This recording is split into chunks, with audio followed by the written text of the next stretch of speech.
اللہ الرحمن الرحیم وبہ نستعین وهو خیر المعین صلی اللہ علی سیدنا محمد وآلہ الطاہرین۔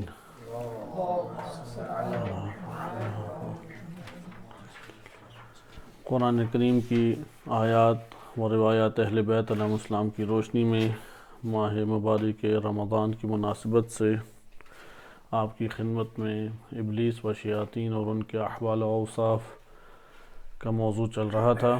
گزشتہ درس میں ہم نے زینت کے حوالے سے گفتگو کو مطالعہ کیا کہ ابلیس انسانی اعمال کو خوبصورت بنا کر پیش کرتا ہے اور وہ پھر انہی اعمال کو دیکھتے ہوئے اس کا شکار ہو جاتا ہے۔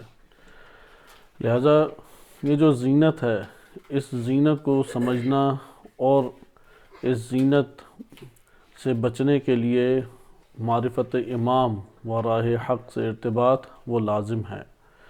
انشاءاللہ تعالی اگر توفیق ملی تو ہم یہ والا موضوع پڑھیں گے کہ وہ کون کون سی چیزیں ہیں کہ جن سے شیطان بھاگتا ہے۔ ایک تو بہت نمایاں ہمارے پاس امور ہیں جسے ہم کلیہ قاعدہ قرار دے سکتے ہیں کہ ہر وہ امر جو اللہ سبحانہ و تعالیٰ کی اطاعت اور خلیفۃ اللہ و حجت اللہ کی اطاعت کا باعث بنے، وہ شیطان کی راہ نہیں ہو سکتی۔ اور ہر وہ امر، حتیٰ کہ اگر وہ عبادت ظاہری طور پہ کیوں نہ شمار ہو، اگر وہ حجت اللہ و خلیفۃ اللہ کی اطاعت سے باہر ہے یا اس کی راہ کے مخالف ہے تو وہ راہ حق نہیں ہے، وہ ابلیس اور شیاطین کا راستہ ہے۔ اسی ضمن میں آپ نے یہ ملاحظہ کیا کہ کل ہم نے جس آیت کو مد نظر رکھا، ایک طولانی کلام علامہ طباطبائی رحمۃ اللہ علیہ کا اس کے ضمن میں ہے، اور علماء فقہا اس کو اپنے درس اخلاق میں بھی تفصیلی بیان کرتے ہیں کہ زُیّنَ لِلنَّاسِ حُبُّ الشَّهَوَاتِ مِنَ النِّسَاءِ وَالْبَنِينَ، اور پھر اس طرح چند اور امور کا تذکرہ ہے کہ ان کی محبت کو مزین شیطان کر کے پیش کر دیتا ہے۔ انسان ان زینتوں کا شکار کب ہوتا ہے؟ یعنی یہاں پہ ایک دفعہ ہوتا ہے نا کہ وسوسے کا شکار ہوتا ہے۔ وسوسے یعنی صرف تصورات پیدا کرنا۔ ایک مرتبہ یہ ہوتا ہے کہ انسان جو عمل انجام دے رہا ہے وہ عمل اسے محبوب لگنا، وہ عمل اسے پسند آنا۔ یہ جو امور یا اعمال کا پسند آنے کا بیان ہے، اس کے اوپر ہمیں دقت کی ضرورت ہے۔ السلام علیکم۔ کس طریقے سے اسے دقت کی ضرورت ہے؟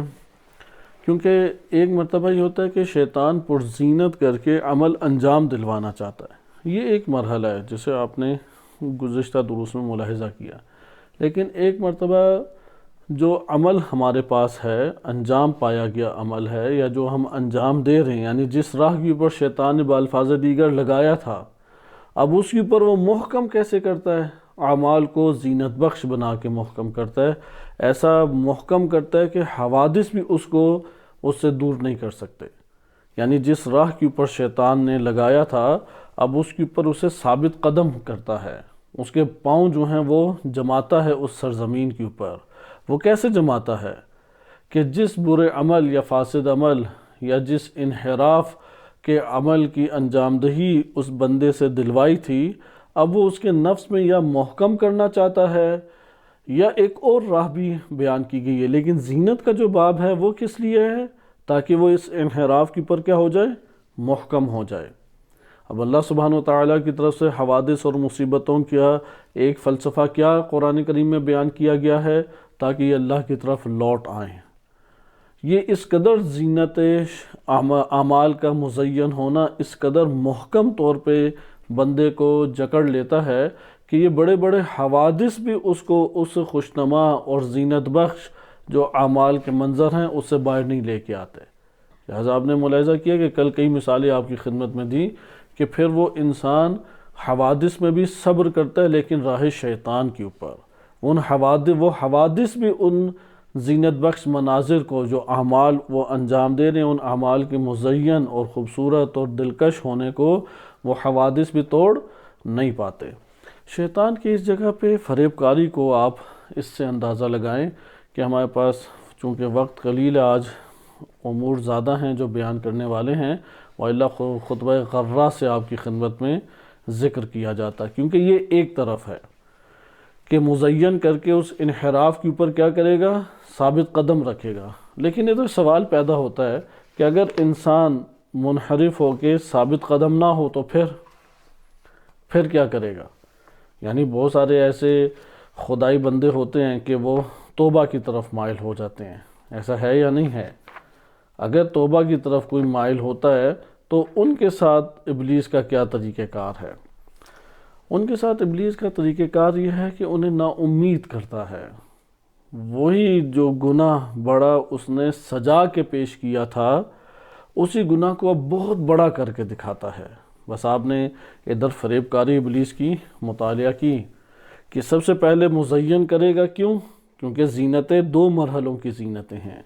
پہلی زینت یہ ہے کہ تاکہ یہ اس زینت کو دیکھتے ہوئے اس سے متاثر ہو کے عمل بد اور عمل انحرافی انجام دے دے۔ اب جب وہ انجام دے دیتا ہے تو کیا ابلیس کی خواہش ہوگی کہ یہی جو اب عمل انحراف ہے یہ اس کو بہت اچھا لگے اور بہترین لگے، بہترین عمل لگے، اس عمل کو یہ کیا کرے گا؟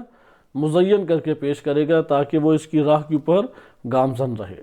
لیکن اگر فرض کرتے ہیں کہ وہ زینت کا شکار ہونے کے بعد اب توبہ طائب اور پشیمان اور نادم ہو رہا ہے، اندر سے گھبراہٹ کا شکار ہو رہا ہے، ندامت کا اس کے اوپر ایک شکار ہو رہا ہے، ایسی صورت میں دوسرا اس کا مرحلہ کیا ہے؟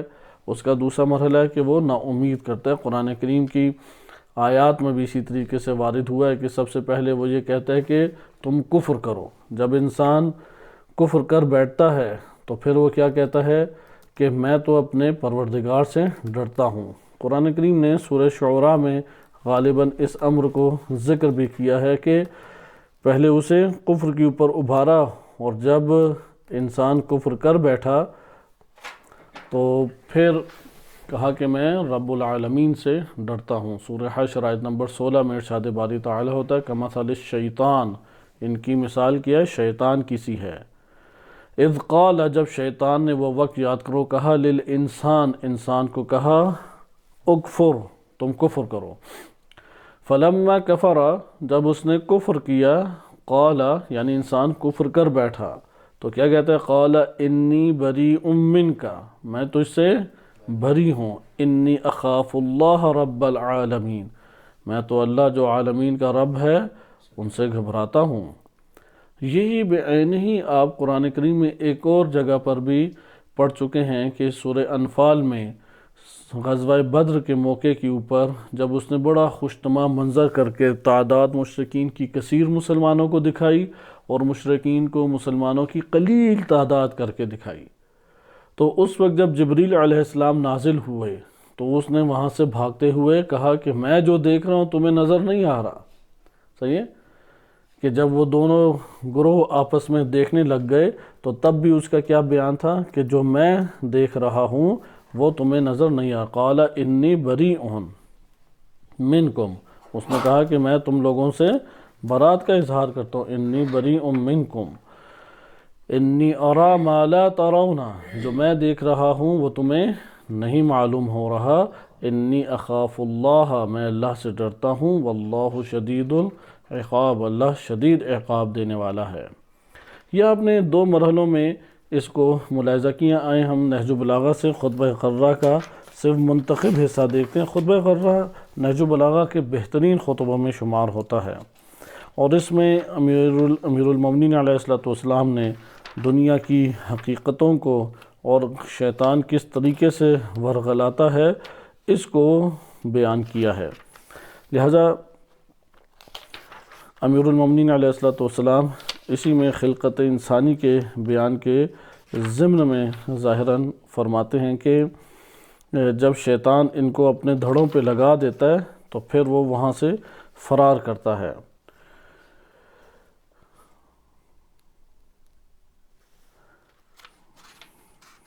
اس میں آپ کی خدمت میں عرض کیا جائے کہ موت کا ایک نقشہ امیر المومنین علیہ السلام نے کھینچا ہے، اور کھینچنے کے بعد پھر اس کو ذکر کیا۔ میں آپ کی خدمت میں ایک جگہ سے یہ پڑھتا ہوں کہ پھر اللہ سبحانہ و تعالیٰ نے طفل نوخیز سے نکال کے بھرپور جوان کیا۔ اللہ نے انسان کو نگہداشت کرنے والا دل، بولنے والی زبان اور دیکھنے والی آنکھیں دی تاکہ عبرت حاصل کرتے ہوئے کچھ سمجھے بوجھے اور نصیحت کا اثر لیتے ہوئے برائیوں سے باز رہے۔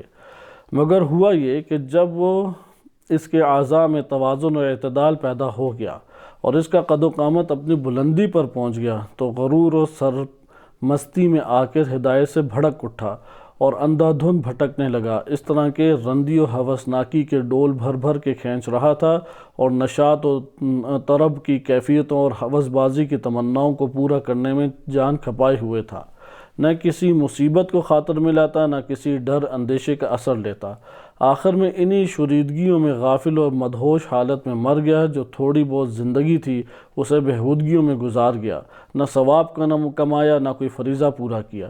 ابھی وہ باقی ماندہ سرکشوں کی راہ میں تھا کہ موت لانے والی بیماریاں اس پر ٹوٹ پڑیں اور وہ بھونچکا سا رہ گیا، یعنی وہ ایک بالکل ہی ضعیف ناتواں ہو کر رہ گیا، اور اس نے رات اندھو مصیبت کی کلفتوں میں اور درد و آلام کی سختیوں میں جاگتے ہوئے اس طرح گزار دی کہ وہ حقیقی بھائی، مہربان باپ، بے چینی سے فریاد کرنے والی ماں اور بے قراری سے سینہ کوٹنے والی بہن کے سامنے سکرات کی مدہوشیوں اور سخت بدحواسیوں اور دردناک چیخوں اور سانس اکھڑنے کی بے چینیوں اور نزع کے درماندہ کرنے والی شدتوں میں پڑا ہوا تھا۔ پھر اسے کفن میں نامرادی کے عالم میں لپیٹ دیا گیا اور وہ بڑے چپکے سے بلا مزاحمت دوسروں کی نقل و حرکت کا پابند رہا۔ پھر اسے تختے پہ لٹا دیا گیا، اس عالم میں کہ وہ محنت و مشقت سے خستہ حال اور بیماریوں کے سبب سے نڈھال ہو چکا تھا۔ اسے سہارا دینے والے نوجوان اور تعاون کرنے والے بھائیوں نے کاندھا دے کے پردیس کے گھر تک پہنچا دیا، جہاں میل و ملاقات کے سارے سلسلے ٹوٹ جاتے ہیں۔ یہ اب آگے امام علیہ السلام پھر بیان فرماتے ہیں۔ اس کے ظاہراً پیچھے ہے، اس کے آغاز میں شیطان کے حوالے سے امام فرماتے ہیں کہ تمہیں اس دشمن سے ہوشیار کر دیا ہے، یا دشمن سے ہوشیار اس سے بھی پہلے کہ طلب آخرت میں دل جمی اور رغبت کے ذریعے عز تراشی کی کوئی گنجائش باقی نہیں رہی، یعنی آخرت کی دل جمی یا آخرت کی طرف رغبت جو قرآن کریم و روایات اہل بیت و انبیاء علیہ السلام کے کلام میں پائی جاتی ہیں، انسان کی سب عذر خواہی کی گنجائش کو اس نے ختم کر دیا ہے اور سیدھی راہ دکھا کے حجت اللہ نے تمام کر دی۔ اور تمہیں اس دشمن سے، یہاں پہ یہ دشمن سے کون مراد ہے؟ یہی شیطان، یہ وہ ہمارا مورد نظر ہے۔ وہ آپ نے ایک انسان کی زندگی کا خلاصہ پڑھا جو خطبہ غرہ سے بہترین شاید ہی کہیں اور کلام ایسا پایا جائے کہ اسے آپ اطمینان سے چند مرتبہ پڑھیں تو انسان کی پوری زندگی کا خلاصہ اس میں امام نے ذکر کیا ہے۔ اس کے بعد یہ جو ہمارے پاس حصہ ہے اس کے اوپر توجہ کریں۔ تمہیں اس دشمن سے ہوشیار کر دیا جو چپکے سے سینوں میں نفوذ کر جاتا ہے اور کانافوسی کرتے ہوئے کانوں میں پھونک دیتا ہے، چنانچہ وہ گمراہی کر کے تباہ و برباد کر دیتا ہے اور وعدے دلا کر طفل تسلیوں سے دھاڑس بندھائے رکھتا ہے۔ یہ زینت بخش منظر انسان کے لیے پیش کرتا ہے۔ پہلے تو بڑے سے بڑے جرموں کو سنوار کر سامنے لاتا ہے۔ کیا ابلیس کرتا ہے شیطان کہ پہلے بڑے بڑے جرموں کو سنوار کر لاتا ہے اور بڑے بڑے مہلک گناہوں کو ہلکا اور سبک کر کے دکھاتا ہے، اور جب بہکائے ہوئے نفس کو گمراہی کے ڈھرے پر لگا دے اور اسے اپنے پھندوں میں اچھی طرح جکڑ لیتا ہے تو جسے سجایا تھا اسی کو برا کہنے لگتا ہے، اب نا امید کرنے لگتا ہے۔ اب یہ قریب نہ انسان سمجھتا ہے شاید میں بڑا مومن ہوں اس لیے مجھے یہ گناہ بہت عظیم لگ رہا ہے۔ اگر بڑے سے بڑا گناہ وہ نا امید کرے تو نا امیدی اس سے بڑا گناہ ہے۔ یہ شیطان کی طرف سے یہ کوئی معرفت نہیں ہے۔ اگر بڑے سے بڑا گناہ انسان کو وہ نا امیدی کی طرف لے آئے اللہ تعالیٰ کی جانب سے تو یہ کون سا گناہ ہے؟ یہ اس سے بھی بڑا گناہ ہے، کیونکہ اللہ سبحانہ وتعالیٰ کی رحمت وسیع ہے، لہذا وہ یہ چاہتا ہے کہ اس کو برا کہنے لگتا ہے، اور جسے ہلکا اور سبک دکھایا تھا اس کی طرف سے اسے بڑھاتا ہے اور اسے بہت بڑا کر کے دکھاتا ہے اور برائیوں سے بھگاتا رہا، اور آج کے دن کل کا خیال رکھا اور پہلے سے اپنے آگے کی ضرورتوں پہ نظر رکھی۔ پھر یہ آگے الگ بیان شروع ہو جاتا ہے کہ پھر اس کو ان برائیوں سے وہ بھگانے لگتا ہے اور نفرت دلاتا ہے، اتنی شدید نفرت وہ اللہ کی رحمت سے مایوس ہونے لگ جاتا ہے۔ لہذا رحمت الہی سے مایوسی کا مادہ کون پیدا کرتا ہے؟ یہ ابلیس اور شیطان پیدا کرتا ہے۔ یہ ہمارے پاس ایک حصہ اس حوالے سے مکمل ہوا کہ آپ نے مطالعہ کیا کہ ابلیس زینت بخش مناظر ایجاد کر کے انسانی نفس کے اندر، اب انسانی نفس میں پھونکتا ہے۔ کیسے پھونکتا ہے؟ یہ روایت نے بڑے خوبصورت طریقے سے اس کو بیان کیا، اور معتبر روایت تھی کہ 2 دل ہیں ہمارے نفس میں۔ ایک دل سے ہم کیا سنتے ہیں؟ شیطان کی بات، اور ایک سے یعنی 2 کان ہیں، معذرت 2 دل نہیں، قرآن کی آیت واضح طور پر بیان کرتی ہے ایک نفس میں 2 دل نہیں ہو سکتے، 2 کان ہیں۔ ایک کان سے ہم کیا ہے؟ شیطان کی بات سنتے ہیں، اور ایک سے فرشتے کی بات سنتے ہیں۔ یہ جو شیطان کی بات سننا ہے، یہ منظر کشی ہمارے سامنے بہترین کر کے ایجاد کرتا ہے، اور اس منظر کشی کا آہستہ آہستہ انسان کیا ہے؟ شکار ہونے لگ جاتا ہے۔ اگر شکار ہو جائے تو دوبارہ یہ تکرار کیا جا رہا ہے، اس انحرافی عمل کو یا تو اس کے وجود کے اندر، نفس کے اندر نشوونما دیتا ہے کہ یہ مستقیماً اس کے اوپر ڈٹا رہے، یہ دوسری زینت ہے، زینت اعمال میں سے ہے یہ۔ اب وہ انسان کو اپنا عمل بڑا اچھا لگ رہا ہے، بعض کو اپنے اعمال بہت بہترین لگتے ہیں، حتیٰ کہ اگر انسان کو اپنی نیکیاں بھی اچھی لگنے لگ جائیں تو یہاں پہ خدا کی بارگاہ میں وہ استغفار کرے اور کہے کہ اے پروردگار، اگر اس میں کوئی بھلائی ہے وہ تو تیری جانب سے ہے، اس میں اگر کوئی کمال ہے تو تیری جانب سے ہے، اور اس میں جتنی ریا ہے، جتنا ضعف ہے، اور میں تیری کبھی بھی جتنی بھی مدت زندگی اور حیات مجھے مل جائے تیری حق بندگی ادا نہیں کر سکتا، لہذا میں جو بھی لے کے آؤں گا وہ ناقص ہے، وہ ضعیف ہے، وہ اس سطح کا نہیں ہے کہ جو قبولیت کے میزان کے اوپر تولا جا سکے۔ لہذا یہ انسان کے لیے ضروری ہے، وَإِلَّا خوشنما اپنے اعمال انسان کو بھٹکنے میں اور گمراہ کرنے میں سب سے زیادہ مؤثر ثابت ہوتے ہیں، اس لیے اس طرف توجہ رکھنی چاہیے۔ اور دوسرا، اگر نا امیدی کا عنصر پیدا ہو، یہ بھی شیطان کی طرف سے ہے، کیونکہ اکثر مومنین وہ گناہ کی انجام دہی کے بعد اس کے احساس ندامت بہت بڑے پیمانے پہ کرتے ہیں، اور بعض ہوتے ہیں حساس نفوس، وہ یہ سمجھتے ہیں یعنی یہ شیطان زیادہ پر اثر ان کے اوپر ہو جاتا ہے، اور اللہ سبحانہ وتعالیٰ سے نا امید کرنے لگ جائے۔ یہاں پہ جو نا امیدی ہے یہ بھی شیطان کی طرف سے، کیونکہ شیطان کام یہ کرتا ہے انی اخاف اللہ رب العالمین، انی اخاف اللہ، یہ والے بڑے بڑے جملے بولنے لگ جاتا ہے، اور انسان کو بڑا گھٹیا، پست اور وہ جرم جو بہت زیادہ اس نے حسین اور جمیل کر کے دکھایا تھا، انتہائی قبیح اور بدنما کر کے اب پیش کرتا ہے تاکہ یہ نا امید ہو جائے۔ اسی میں ایک اور ہمارے پاس پہلو ہے فحاشی کے حوالے سے، کہ ہم اسے آج مورد بحث نہیں بنائیں گے، صرف میں آپ کی خدمت میں اشارہ کروں۔ ایک فحاشی کا عمل آغاز میں جب انسان انجام دیتا ہے، کیونکہ فحش کا لغوی مطلب پہلے آپ جانیں تاکہ اس معنی کو سمجھ سکیں، اور زینت کا ہمارا ٹاپک مکمل ہو اور ہم اگلے موضوع کی طرف داخل ہوں۔ اس کے اندر بقیہ جو تفصیلات ہیں وہ علماء اخلاق یا دیگر ہمارے بزرگ علماء نے اپنی کتابوں میں جو بیان کی ہیں اس کی طرف مراجعہ کریں۔ فحش کا جو مطلب ہے مقاییس اللغہ میں ذکر کیا ہوا ہے کہ کسی بھی شے میں قباحت کو فحش کہتے ہیں، کسی بھی شے میں قباحت کیا ہے وہ فحش ہوتی ہے۔ جب کوئی چیز اپنی ایک مقدار کو پار کر لے تو ہم یہ کہتے ہیں فحش۔ ایک حدود ہوتی ہے نا، ان حدود کو اگر کوئی پار کر لے، اس کی مقدار کو پار کر لے تو یہ فحش سے تعبیر کی جاتی ہے۔ اسی لیے فحش کا بعض کا لغوی ترجمہ بخیل بھی کیا گیا ہے۔ یہ جو جنسی جرائم ہیں ان کو بھی فحاشی سے تعبیر کیا گیا ہے۔ اسی طرح سے اور بہت سارے امور ہیں۔ صاحب تحقیق وہ بیان کرتے ہیں آشکار اور واضح قباحت کو فحش کہتے ہیں، آشکار اور واضح قباحت۔ ہمارے ہاں اردو میں فحاشی کا لفظ استعمال ہوتا ہے فقط ایک معنی میں، وہ ہے جنسی جرائم، صحیح ہے، جیسے نعوذ باللہ زنا ہے، لواط ہے، سحق ہے، یا اسی طریقے سے بد نظری ہے، فحش باتیں ہیں، فحش گفتگو ہے، فحش مناظر دیکھنا ہے، یہ ساری کیا کہلائیں گی؟ فحاشی، رقص و سرور وغیرہ۔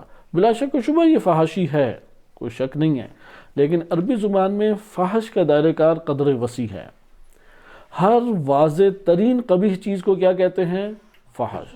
مثلا ایک قباحت ہے، مثلا ایک برا معنی کے پر مشتمل لطیفہ ہے، اگر اس کو آشکار کیا جائے یہ فحاشی کہلائے گا، کیونکہ اس کی قباحت کیا ہے سب کے لیے روشن، وَإِلَّا آپ ہر ایک کو نہیں وہ سنا سکتے۔ ایک ایسا لفظ جو قباحت رکھتا ہے، اگر اس کو آشکار کیا جائے، بیان کیا جائے، ظاہر کیا جائے، فحاشی کہلائے گا، کیونکہ یہ فحش ہے۔ اسی طرح سے گانے ہیں، گانے کیوں فحاشی کہلاتے ہیں؟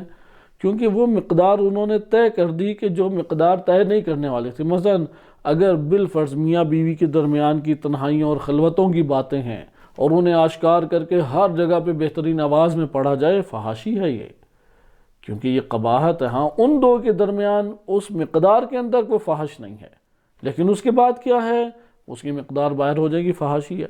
انسان کے اعضاء و جوارح بھی اسی طرح ہیں، ان کی مقدار ظاہر کرنے کی اور بعض کی پوشیدہ کرنے کی اللہ تعالیٰ نے رکھی ہے۔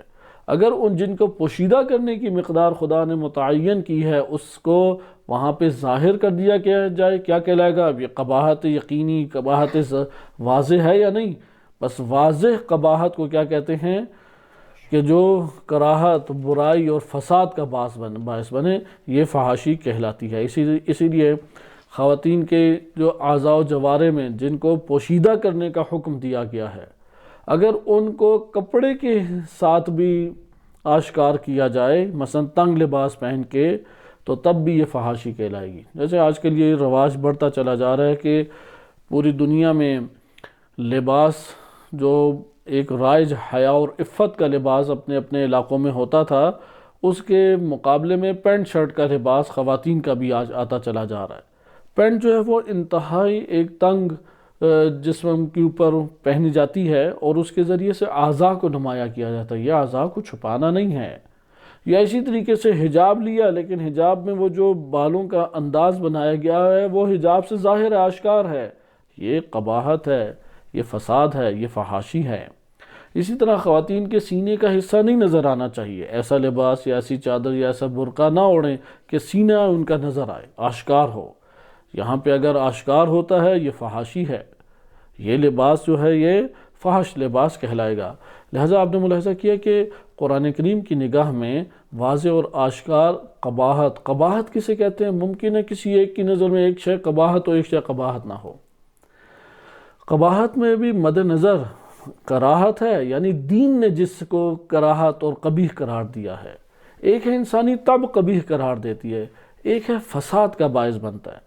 فحاشی تینوں کے لیے بولی جاتی ہے، لیکن ہمارے ہاں فحاشی یہاں پہ جو مد نظر ہے بالخصوص ان دو معنی میں ہے۔ نمبر ایک، جسے دین اسلام نے قبیح قرار دیا ہے، کرامت انسانی کے خلاف قرار دیا ہے، انسانی کرامت کے برخلاف قرار دیا ہے۔ حتیٰ کہ بعض اوقات ایسا ہوتا ہے کہ ایک شے حرام نہیں ہے لیکن کرامت انسان و عزت انسان کے خلاف ہے، اسے بھی اللہ نے ناپسند کیا اگرچہ حرام نہیں ہے۔ اور اگر وہ فحاشی، وہ قباحت ظاہری جو حرام کے دائرے میں ہو، اس سے تو اجتناب کرنا حتماً ضروری ہے، واجب ہے، لازم ہے کہ اس سے اجتناب کیا جائے۔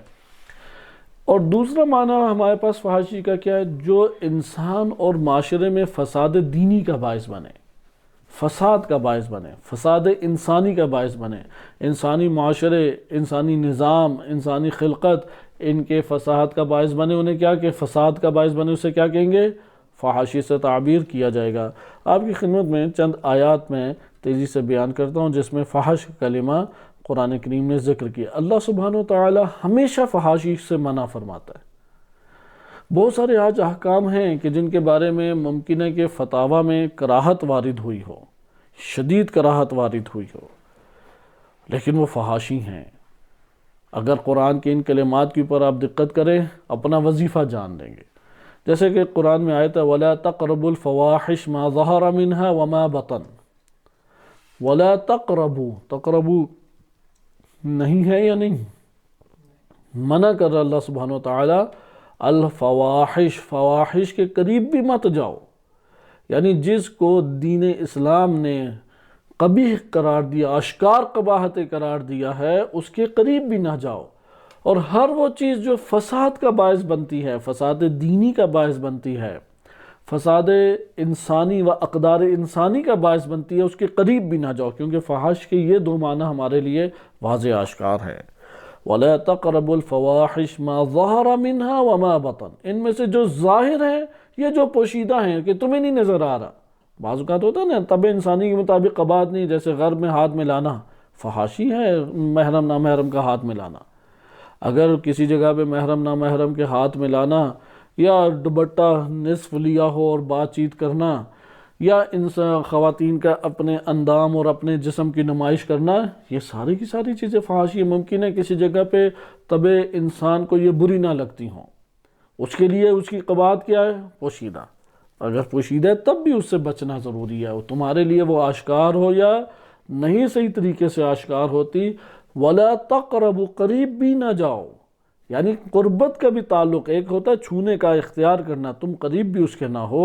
یہ قرآن کریم میں سورہ بقرہ میں ارشاد باری تعالی ہوتا ہے.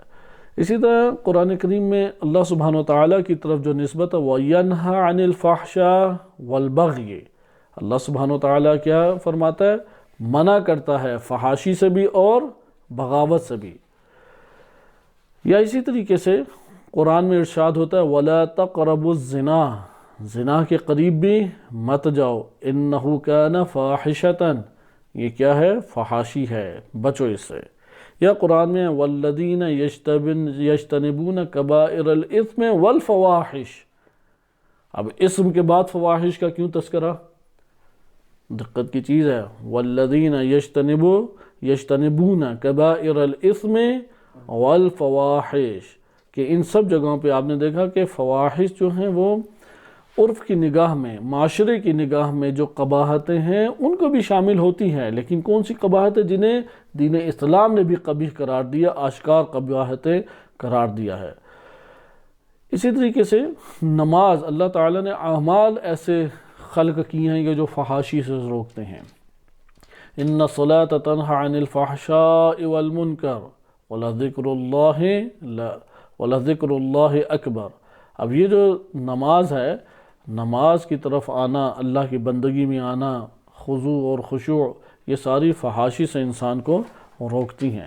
یا قرآن کریم بیان کرتا ہے کہ وَمَن يَتَّبِعُ خُطُوَاتِ الشَّيْطَانِ، شیطان اب کیا کرتا ہے؟ فَإِنَّهُ يَأْمُرُ الْفَحْشَاءِ وَالْمُنْكَرِ، وہ فحشاء کی طرف حکم دے گا. جس کو بھی فحش چیزیں اچھی لگنے لگیں، سمجھ لیں کہ شیطان سے دوستی پکی ہے. شیطان جو ہے اس سے بڑا ایک اچھا اور گہرا تعلق رکھتا ہے، کیونکہ یہ ضابطہ قرآن نے دیا ہے کہ اللہ سبحانہ وتعالیٰ اور اللہ سبحانہ وتعالیٰ کی طرف سے جو چیزیں صادر ہوں گی وہ فحاشی سے روکیں گی، فحاشی کا خاتمہ کریں گی. مثلا حجاب کا درس دیں گی، زنا سے روکیں گے انسان کو، رقص و سرور کی محافل سے، خواتین سے لمبی نامحرموں سے باتیں کرنے سے، خواتین کی طرف مائل ہونے سے بیجا طور پہ فحاشی سے روکیں گی. حتیٰ کہ لباس کے اعتبار سے بعض لوگوں کو مختصر لباس پہننے میں کچھ زیادہ ہی لذت کا احساس ہوتا ہے. جیسے ہمارے بعض شہروں میں پاکستان کے رائج ہے کہ وہ ٹی شرٹ پہن کے اور شارٹس پہن کے آ جاتے ہیں، اسی میں گھومتے پھرتے رہتے ہیں اور سکون محسوس کرتے ہیں. کوئی خوشائن چیز نہیں ہے. یا دیہی علاقوں میں ہوتا ہے دھوتی اور بنیان پہن کے آرام سے ہر جگہ پہ پھر رہے ہیں، خوشائن چیز نہیں ہے. یعنی ممکن ہے کہ حرام کے دائرے میں نہ ہو، لیکن یہ وہ فحاشی ہے کہ جس کو ناپسند اللہ تعالیٰ نے کیا ہے، آداب کے خلاف ہے. اسی طریقے سے یہ آپ نے ضابطہ دیکھا ان اللہ یأمر بالعدل والاحسان، پھر آگے اسی طریقے سے وینہی عن الفحشاء والمنکر، یا قرآن کریم کی اس طرح سے دیگر آیات ہیں. یہاں پہ ایک اہم نقطہ وہ یہ مومنین کے لیے حکم ہے، کیونکہ فحاشی ہمارے پاس اس کا مطلب ہے کہ دو حصوں میں آ گئی. ایک فحاشی کا وہ دائرہ ہے جو یقیناً حرام بلکہ کبائر گناہوں میں سے ہے، شیطان کی ولایت میں منتقل ہونے کے برابر ہے. اور ایک وہ فحاشی ہے کہ اگرچہ گناہ نہیں ہے لیکن گناہوں کے قریب ترین بارڈر کے اوپر ہے، جسے کہتے ہیں کہ وہ مکروہات جو اللہ سبحانہ وتعالیٰ کو شدید ناپسند ہیں. کلمہ مکروہ عبادات اور غیر عبادات میں ایک معنی نہیں رکھتے. عبادات میں مکروہ کا مطلب ہے ثواب کی کمی، لیکن غیر عبادات میں کیا مطلب ہے مکروہ کا؟ اللہ کو یہ عمل ناپسند ہے، مت اسے انجام دو. اس سے ہم ایک ابھی نتیجہ لیتے ہیں، پہلے اس آیت کو آپ مطالعہ کر لیں. قرآن کریم میں فحشاء کے حوالے سے ذکر ہوا ہے، سورہ اعراف آیت نمبر 28 میں وَإِذَا فَعَلُوا فَاحِشَةً، بعض ایسے افراد ہیں کہ جو فحاشی کو انجام دیتے ہیں اور پھر کہتے ہیں کہ یہ تو ہمارے آباء و اجداد اس کو انجام دیا کرتے تھے. قَالُوا وَجَدْنَا عَلَيْهَا آبَاءَنَا وَاللَّهُ أَمَرَنَا بِهَا، اور اللہ کی طرف نعوذ باللہ نسبت دیتے ہیں. اللہ نے کون سا منع کیا ہے، ہمارے آباء و اجداد بھی فلاں بھی دیتا تھا فلاں بھی دیتا تھا، کوئی ایسی چیز تھوڑی ہے. قُلْ إِنَّ اللَّهَ لَا يَأْمُرُ بِالْفَحْشَاءِ، اگر فحشا ہے تو اللہ نے اس کا حکم تمہیں نہیں دیا. یعنی یہ ابھی چند مثالیں دوں گا تو آپ کو اس سے یہ والی باتیں بہت ساری سمجھ آ جائیں گی.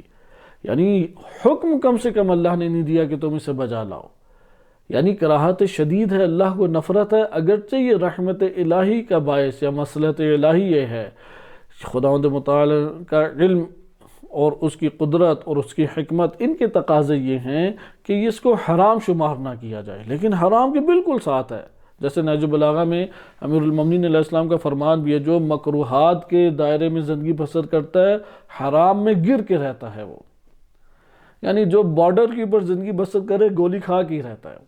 شہروں میں جا کے زندگی بسر کرو، یعنی واجبات و مستحبات کے دائرے میں زندگی بسر کرو. یہ جو لوگ ہیں وہ مختلف مثالیں دیتے ہیں اور فحاشی کو عام کرنے میں. بس فحاشی جو واضح قبیح ہے، دین کا مزاج جو جانتا ہے وہ جانتا ہے کہ دین اس بات کو قبول نہیں کرتا. جیسے اب یہ ٹیٹو بنانا ہمارے ہاں آیت اللہ سیستانی حافظہ اللہ تعالیٰ کی ویب سائٹ پہ یہ مسئلہ موجود بھی ہے کہ پوچھا ٹیٹو بنانا جائز ہے یعنی، انہوں نے کہا کہ اگر کسی حرام امر کا مرتکب نہیں ہوتا جائز ہے، لیکن بد اخلاقی ہے، نہ انجام دیا جائے، اخلاق سے گری ہوئی حرکت ہے. لہذا اس کے احکام کے تحت آپ کے لیے عیب نہیں ہے کہ اگر آپ خواتین کی نامحرم کی یا کسی نامحرم سے یہ چیزیں نہیں بنواتے، لیکن ٹیٹو بناتے ہیں تو یہ انسانی خلقت سے سازگار نہیں ہیں، چیزیں خوبصورتی کا باعث نہیں ہے. خداوند متعال نے جس طرح سے انسان کو طبیعتاً خلق کیا اور آداب اسلامی اس کی تہذیب کے ذکر کیے ہیں، اس کے مطابق زندگی بسر کرے. اب اگرچہ یہاں پہ وہ حرام کا شکار نہیں ہو رہا، لیکن اس کو کیا انہوں نے سائٹ کے اوپر لکھا کہ یہ بد اخلاقی ہے، یہ اس میں قباحت ہے، اس قباحت کو جانو. اس لیے یہ نہ کہو کہ قل ان اللہ واللہ امرنا، اللہ ہے کہ جس نے ہمیں امرنا بہا اس فحاشی کا حکم دیا. نہیں، قل ان اللہ لا یأمر بالفحشاء، اللہ کبھی بھی فحاشی کا حکم نہیں دیتا. اتقولون علی اللہ ما لا تعلمون، جیسے تم نہیں جانتے اس کی نسبت اللہ کی طرف دیتے ہو. اچھا، فحاشی کا کوئی شکار ہو جائے نا امید بھی نہ کریں. بس یہ برے گھٹیا اور پست معنی پر مشتمل لطیفے، پست معنی کے اوپر جو نظمیں ہیں لکھی گئیں، جیسے یہ عشق اور محبت فاسد و شیطانی محبتوں کے اوپر لطیفے بنے ہوتے ہیں، قصے کہانیاں بنے ہوتے ہیں، مختلف طرح کی نظمیں ہیں، گانے ہیں، رقص و سرور ہے، آپس میں میل ملاقات کی مختلف طرح کی پروگرام منعقد کرتے ہیں، محافل منعقد کرتے ہیں. یہ سارے فحاشی کے دائرے میں آتے ہیں. اور اگر ان سے تجاوز کوئی کر لے، نعوذ باللہ زنا ہے، ساح کا لواط ہے، یا اس طرح کے گھمبیر ترین جرائم کا شکار ہو جائے، تو ایسے شخص کے لیے بھی نصیحت کا باب ہمیشہ کھلا رکھنا چاہیے، وعظ کا باب رکھنا چاہیے. محافل کا شکار ہی نہیں اولاً ہونا چاہیے. مثلا جس دسترخوان پہ شراب ہو، شرن جائز نہیں ہے اس کے اوپر کھانا کھایا جائے. اور رقص و سرور اور گانے بج رہے ہیں، اب رشتہ داروں نے کہا ہے کہ شرکت بھی کرنی ہے، تو بس اتنی شرکت کریں کہ وہاں پہ حاضر ہوئے اور واپس چلے گئے. احتجاج بھی سامنے آنا چاہیے، اتنی جرت پیدا کرنی چاہیے، نہ کہ رشتہ داروں کا حکم جو اللہ کے حکم کے اوپر ہمارے اوپر حاوی ہو جائے. حرام کے شکار ہونے کی کوئی گنجائش نہیں ہے. لہٰذا ایسی محافل کے اوپر احتجاج کریں کہ جو اعلانیہ شیطنت کو آشکار کر رہی ہیں. لہذا وعظ اور نصیحت کا باب کھولیں. سورہ آل عمران آیت نمبر 135 میں ارشاد باری تعالی ہوتا ہے والذین اذا فعلوا فاحشۃ، وہ لوگ جنہوں نے فحاشی کو انجام دیا، او ظلموا انفسہم، یا گناہوں کو انجام دیا ہو. یہ او آ کے ہمیں بتا رہا ہے کہ بعض گناہ ایسے ہیں کہ جو فحاشی بھی ہیں اور گناہ بھی ہیں، بعض گناہ ایسے ہیں کہ جو فحاشی ممکن ہے کہ نہ ہو معاشرے کے اندر، کیونکہ فحش اسے کہتے ہیں کہ معاشرے میں طبیعت اسے قباحت کی نگاہ سے دیکھتی ہے، عموماً دیکھتی ہے. یہ کم ہے کہ ایک گناہ کے اتنے زیادہ وہ عادی ہو جاتے ہیں کہ انہیں اس کی قباحت ہی نہ دکھائی دے. یہ بعض طبقے ایسے ہوتے ہیں. اس لیے عرض کیا کہ وہ طبع انسانی کے مطابق بھی فحاشی ہے وہ، لیکن وہ جب دین اس کو فحاشی بعینہ ہی کہے تو اس وقت وہ یقیناً فحاشی ہے، وَإِلَّا طبع انسانی کے مطابق بھی جو فحاشی ہے اس سے بھی ہمیں اجتناب کرنا چاہیے، لیکن حرام کے دائرے میں ہے یا نہیں یہ الگ بحث ہے۔ لیکن یہاں پہ کیا بیان کریں، اذا فعلوا فاحشۃ، یہ گناہ کے دائرے میں ہے، جیسا کہ نامحرم کے اوپر نگاہ ہے، یا جس طریقے سے کسی خاتون کا اپنے جسم کو عیاں کرنا ہے، یا اسی طریقے سے بد نظری ہے، یا دیگر جنسی بہرہ روی اور جنسی جرائم کا شکار ہونا، اذا فعلوا فاحشۃ او ظلموا انفسهم، یا انہوں نے اپنی جانوں کے اوپر ظلم کیا، ذکروا اللہ، پھر وہ اللہ کا ذکر کرتے ہیں، فاستغفروا لذنوبہم، اور اپنے گناہوں سے استغفار بھی کرتے ہیں، وَمَن يَغْفِرُ الذُّنُوبَ إِلَّا اللَّهُ، اللہ کے علاوہ کون ہے کہ جو گناہوں کی مغفرت کر دے، وَلَمْ يُصِرُّوا عَلَى مَا فَعَلُوا وَهُمْ يَعْلَمُونَ، اور وہ لوگ اپنے اس فعل کے اوپر، نہ فحاشی اور گناہ کے اوپر اصرار بھی نہیں کرتے، صحیح ہے، اور وہ عمل ہو کے نکلتے ہیں، ان لوگوں کی توبہ اللہ سبحانہ وتعالی نے قبول کی ہے۔ بس آپ نے فحاشی کے حوالے سے اس مورد کو پڑھا کہ توبہ ان کی قبول ہے اگر انہوں نے اس پہلو سے توبہ کر لی۔ خداوند متعال نے فحاشی کی ترویج سے بھی منع کیا ہے۔ یہ آخری نقطہ، اور ہم ایک اور طرف انشاءاللہ موضوع کی طرف آتے ہیں۔ فحاشی کا عمل انجام دینا ایک چیز ہے، ایک ہے فحاشی کی ترویج، اسے ذہن نشین رکھنا چاہیے۔ مثلا فلمیں اور گانے بیچنے کا کام کرنا، وہ کہتا ہے کہ اچھی فلمیں بھی ہیں، اچھی کیسٹیں اور اچھی آوازوں کے اوپر پڑے گئے گیت بھی ہیں، ان سے کہیں گے ہر دو تمہارے لیے، تم اچھائی کا تھوڑا سا حصہ لا کے بقیہ ساری برائی کو نشر کرو تو اس سے تمہارا کام حلال تھوڑی ہو جاتا ہے، بس حلال حصہ حلال ہوگا، بقیہ سارا حرام کما رہے ہو۔ اسی طریقے سے بعض کہیں کہ یار کچھ نہیں ہوتا، ایک دفعہ تو ہے، شادی ایک دفعہ ہی آتی ہے، تو تھوڑا سا اگر بے پردگی یا میک اپ کر لیے تو اس میں عیب بھی کیا ہے، یا تھوڑی دیر گانے سننے ہیں اس کے بعد تم توجہ نہ کرو، وہ چلتے رہے، تم اپنا کام کرو وہ اپنا کام کرے۔ یہاں پہ جو اس طرح کی باتیں کرتے ہیں فحاشی کی تشریح کر رہے ہیں، یہ فحاشی کو نشر کر رہے ہیں، جو فحاشی کو بڑا ہلکا کر کے دکھائیں، جو برے برے لطیفے سنا کے محافل کو خوب ایک گرم اور اوج کی محفل بنا دیں، گرما گرم اور ایک بھرپور، جسے کہتے ہیں کہ دنیاوی محافل، اس کے جو زینت کا باعث بنتے ہیں، یہ سارے کے سارے فحاشی کی ترویج کا باعث ہیں۔ جیسے اداکار ہیں، اسی طریقے سے اداکارائیں ہیں، اسی طریقے سے جو پست اور بیہودہ جو معانی کے اوپر مشتمل گانے، رقص و سرور کی محافل ہیں، یہ ان کو پخش کرنا، انہیں نشر کرنا، ان کی طرف رغبت دلانا، ان کے موضوعات کے اوپر گفتگو کرنا، یہ ساری کیا کہلائیں گی؟ یہ فحاشی کی ترویج ہے۔ سورہ نور آیت نمبر 19 میں ارشاد باری تعالی ہوتا ہے، ان الذین یحبون ان تشیع الفاحشۃ فی الذین آمنوا، وہ لوگ جو یہ پسند کرتے ہیں کہ فاحش چیزیں مومنین کے درمیان میں شائع ہو جائیں، فی الذین آمنوا، وہ لوگ جو جنہیں یہ بڑی پسند ہے بات کہ وہ فحاشی کو عام کریں۔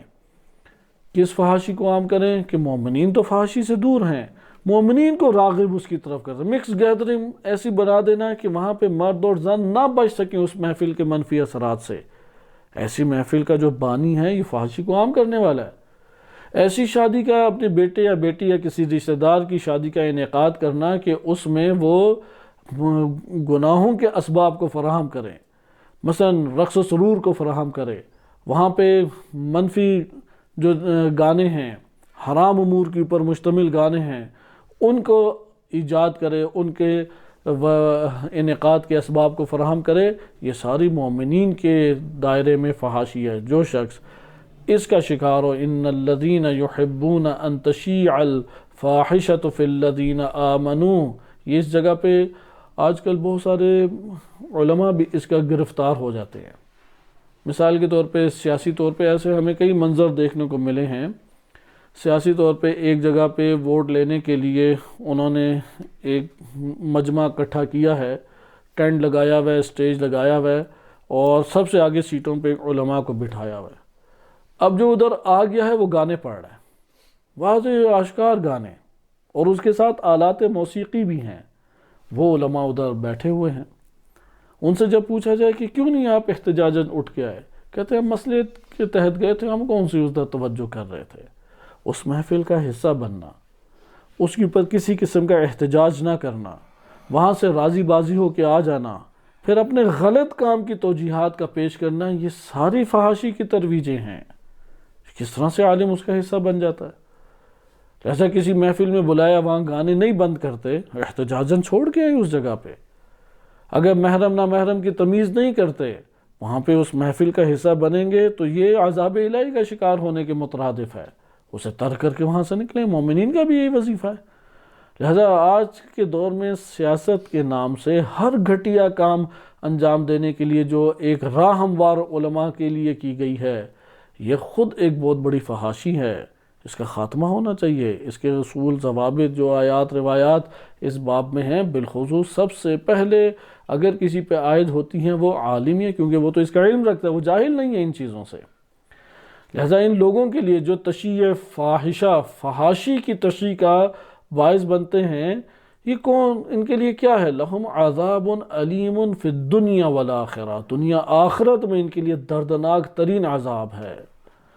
واللہ یعلم وانتم لا تعلمون، اللہ جانتا ہے، تم لوگ نہیں جانتے۔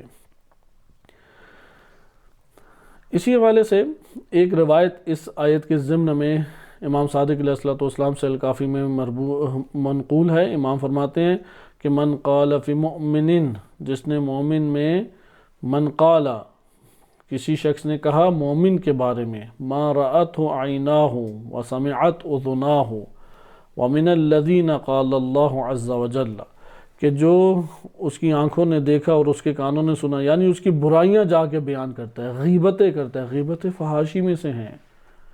آشکار بخل، کسی جگہ پہ اسے کھلانا پلانا چاہیے تھا، مہمان نوازی کرنا چاہیے تھی، یہ پیسے بچا کے بیٹھا ہوا ہے، فحاشی میں سے ہے یہ۔ ہمارے ہاں صرف جنسی بہرا روی کوئی فحاشی کا نام دے دیا گیا۔ غیبت، یہ امام کی روایت ہے الکافی میں، کہ وہ شخص جس نے مومن کے اندر برائی کو آنکھ سے دیکھا یا کان سے اس سے سنا اس نے، اور پھر اسے نشر کیا جا کے، یہ کس میں سے ہے؟ یہ انہی لوگوں میں سے ہے جس نے تشیع فاحشہ کی ہے۔ لہذا یہ ہمارے پاس آئی کہ یہ صرف دائرہ کار ان چیزوں میں بند نہیں ہے، بلکہ اس سے آگے بھی کئی ایسی چیزیں ہیں کہ جن کو ہم جان سکتے ہیں کہ انہیں دین اسلام نے فحاشی قرار دیا ہے۔ ایک اور حدیث نبی صلی اللہ علیہ وسلم سے منقول ہے، ثواب الاعمال و عقاب الاعمال میں شیخ صدوق نے نقل کی ہے۔ فرماتے من اذاع فاحشۃ، جس نے فحاشی کو نشر کیا، اعلانیاً بیان کیا۔ صحیح، بعض لوگ جیسے ہوتے ہیں کہ کسی مومن کی بے حرمتی یا اس کی گھریلو باتوں کو یا اس کی زندگی کے بعض عیوب کو برملا ہر جگہ بیان کرتے ہیں۔ یہ جو برملا بیان کرتے ہیں یہ فحاشی ہے۔ جیسے آج کے دور میں تو یہ والے مسائل ہوئے کہ ایک مومن عالم دین ہے، اس کے اوپر تہمتوں کے اور غیبتوں کے سارے دروازے کھول کے سمجھے یہ میرا دینی وظیفہ ہے۔ کیسے دینی وظیفہ ہے؟ دوسروں کے عیوب کو اور پھر تہمتیں، سارا بیان تہمتوں سے بھرا ہوا، اور وہ بھی کسی عالم دین، مومن عالم دین کے بارے میں ہو، بہت بڑی فحاشی اور بہت بڑا گناہ ہے۔ ایسا اسی طریقے سے معاشرے کے اندر ایک محفل ہے، علماء کی محفل، غیبتوں پہ غیبتیں، فلاں نے یہ کیا، وہ کیا، فلاں کیا، گھروں کی باتیں اندر سے نکال کے لے آئیں، حتیٰ کہ اس کی ناموس کی باتوں کو اپنی محفل کے زیر بحث لے آئیں اور محفل کا حصہ بنا دیں۔ بہت بڑی فحاشی ہے۔ لہذا ان افراد کا کیا نتیجہ ہے؟ من اذاع فاحشۃ، جو فحاشی کو اعلانیہ طور پہ بیان کرے، کان کا مبتدئہا، وہ اسی شخص کی مانند ہے جس نے اس فحاشی کی ابتدا کی ہے، جس نے فحاشی کو انجام دیا۔ ومن عیر مؤمنا بشیء، جس نے کسی مومن کے اندر کسی بھی حوالے سے عار نکالا، یعنی عار چیزیں، اس کے پوشیدہ عیوب کو آ کے بیان کیا، صحیح، نقائص کو اس نے آشکار کیا، لا یموت حتی یرکبہ، تب تک نہیں مرے گا جب تک وہ اس کا خود شکار نہ ہو جائے۔ اس طرح ہمارے پاس اور کئی آیات اور روایات ہیں کہ جن سے فحاشی کے مورد کو کھولا جا سکتا ہے، کہ جیسے آپ نے ان تمام آیات میں یہ ملاحظہ کیا قرآن کریم نے زنا کو فحاشی قرار دیا ہے۔ سورہ نمل آیت نمبر 54 اس میں لواطت کو فحاشی قرار دیا، وَلُوطًا إِذْ قَالَ لِقَوْمِهِ أَتَأْتُونَ الْفَاحِشَةَ وَأَنْتُمْ تُبْصِرُونَ، فحاشی کو تم انجام دیتے ہو۔ اسی طرح سورہ عنکبوت آیت نمبر 28 میں بھی اسی لواطت کو کیا ہے فحاشی قرار دیا گیا ہے۔ قرآن کریم نے اسی طریقے سے فحش عمل قرار دیا جو آباء و اجداد بعض امور اعمال انجام دیا کرتے تھے۔ اب کلن قرآن نے کیا ہے نتیجہ یہاں سے لے ہم، وَلَا تَقْرَبُوا الْفَوَاحِشَ وَلَا تَقْرَبُوا الْفَوَاحِشَ، جس میں فحش چیز پائی جائے یعنی وہ آشکار قباحت ہے اس پہ انجام نہ دو۔ آشکار قباحت وہ دائرے میں جب تک ہے فحاشی نہیں کہلائے گی۔ مثلا مرد اور خاتون کے درمیان شرعی ارتباط یعنی نکاح کے ذریعے سے جنسی ارتباط، یہ فحاشی نہیں ہے۔ اب ممکن ہے کہ وہ اس کی آواز سننا چاہے، وہ اس کے بدن کو دیکھنا چاہے، وہ اس سے گفتگو کرنا چاہے، وہ اس سے جنسی عمل انجام دینا چاہے، سارے کے سارے اعمال کیا ہیں فحاشی سے باہر ہے۔ یہ جو فحاشی سے باہر امور کا ہونا ہے، یہ کیا اس کی مقدار ہے کہ وہ جو اللہ تعالیٰ نے حدود مقرر کی ہیں اس میں رہتے ہوئے انجام دے۔ اب یہاں پہ بعض سوال یہ کرتے ہیں آیا یہ فحاشی ہے یا نہیں؟ اب اس کو ہم ملاحظہ کریں۔ مثلا خاتون کے پاس آداب جو دین اسلام نے ذکر کیے ہیں وہ بہت طولانی نہیں ہیں، اس میں آپ یہ کہہ سکتے ہیں کہ آزادی کی راہ رکھی گئی ہے، محرم نامحرم کی رعایت کر کے اور جو باہمی رضامندی کے ہمراہ ہو۔ اب آج کے دور میں کئی ایسے جنسی امور کو شائع کر دیا گیا کہ اس کی انجام دہی کریں۔ مثال کے طور پہ خاتون کی طرف پیچھے سے آنا، اب یہ عمل ایک طبیعت اور فطرت کے خلاف ہے، فطرت کے خلاف ایک عمل ہے، طبیعت انسانی کے خلاف عمل ہے اور ضرر بھی کثیر ہے اور کوئی لذت بخش چیز بھی نہیں ہے، لیکن اس کو رائج اس قدر معاشرے کے اندر کیا گیا کہ آج کے دور میں شادی شدہ جوڑے سب سے پہلے اس کے شکار ہوتے ہیں یا اس کی طرف رغبت رکھتے ہیں، سوال بار بار پوچھتے ہیں۔